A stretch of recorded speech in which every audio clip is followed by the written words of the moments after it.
মালয়েশিয়ায় যেতে না পেরে টাকা ফেরতের আশায় রিক্রুটিং এজেন্সিগুলোর অফিসে অফিসে ঘুরছেন প্রতারিত কর্মীরা। মালয়েশিয়ার হাইকমিশনার জানিয়েছেন, শ্রমবাজারটিতে অনিয়ম বন্ধ ও শৃঙ্খলা ফেরাতে কর্মী নেওয়া বন্ধ করা হয়েছে। এ নিয়ে কাজ করছে দুই দেশ। বাইরা বলছে, এর দায় সরকার ও সিন্ডিকেট প্রতিষ্ঠানকেই নিতে হবে। প্রতিমন্ত্রী জানান, দোষীদের শাস্তি দেওয়া হবে। আব্দুল্লাহ শাফির প্রতিবেদন। আবারও দালাল সিন্ডিকেটের খপ্পরে মালয়েশিয়ার শ্রমবাজার। শেষ মুহূর্তে যেতে পারেননি প্রায় ৩২,০০০ কর্মী। এখন ধর্ণা দিচ্ছেন রিক্রুটিং এজেন্সিগুলোর অফিসে।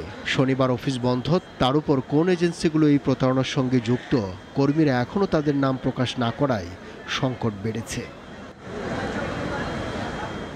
একজন কর্মী মালয়েশিয়া যেতে খরচ হবে মাত্র ৭৯,০০০ টাকা। বিমান ভাড়া দেবে নিয়োগকর্তা কোম্পানি। দুই দেশের চুক্তিতে এমন সব শর্ত থাকলেও কর্মীরা জানান, শেষ দিকে এক একজনকে গুনতে হয়েছে ৫-৬ লাখ টাকা। সঙ্গত কারণেই প্রশ্ন, যেতে না পারা এই শ্রমিকদের এখন কি হবে? তাদের সকল টাকা কিন্তু ফেরত দিতে হবে। তারা তো ১০০ লোক আছেন, কিছু কম্পেনসেশন এই কর্মীদের করতে পারে, বরং তারা কম্পেনসেশন না করে তারা কি করে এটার জন্য একটা বড় অঙ্ক কেটে রাখে যে আপনার লোক যেতে পারে না, আপনার এত টাকা জরিমানা দিতে হবে। এই বাইরা নেতা মনে করেন, এজন্য সরকার ও সিন্ডিকেট ওতপ্রোতভাবে জড়িত। গভর্নমেন্টকে এটা বন্ধ করতে হবে, মন্ত্রণালয়কে সেই ইনিশিয়েটিভ নিতে হবে। মন্ত্রণালয় 18 সালে সিচুয়েশনও দেখেছে, এখন 24 সালে সিচুয়েশনও দেখেছে। ওনারা বলেছেন কি আমাদের কাছে অভিযোগ আসে নাই, তো অভিযোগটা আর কিভাবে যাবে? বহু লোক কর্মী কিন্তু বিএমইটিতে অভিযোগ করেছে অলরেডি। প্রবাসী কল্যাণ প্রতিমন্ত্রী দেন পুরনো অজুহাত, আগের মতোই দেওয়া হচ্ছে সমাধানের আশ্বাস।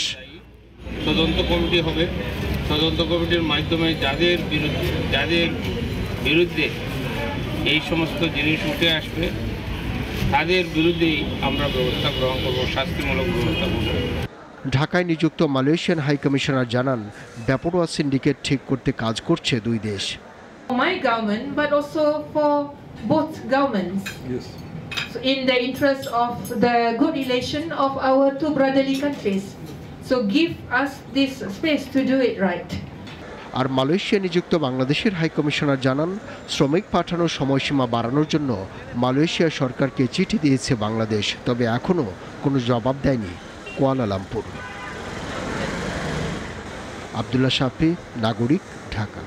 ওয়ালটন ফ্রিজ কিনে অনেকের মতো আপনিও হয়ে যেতে পারেন মিলেনিয়াল। সেরা পণ্যের সেরা অফার।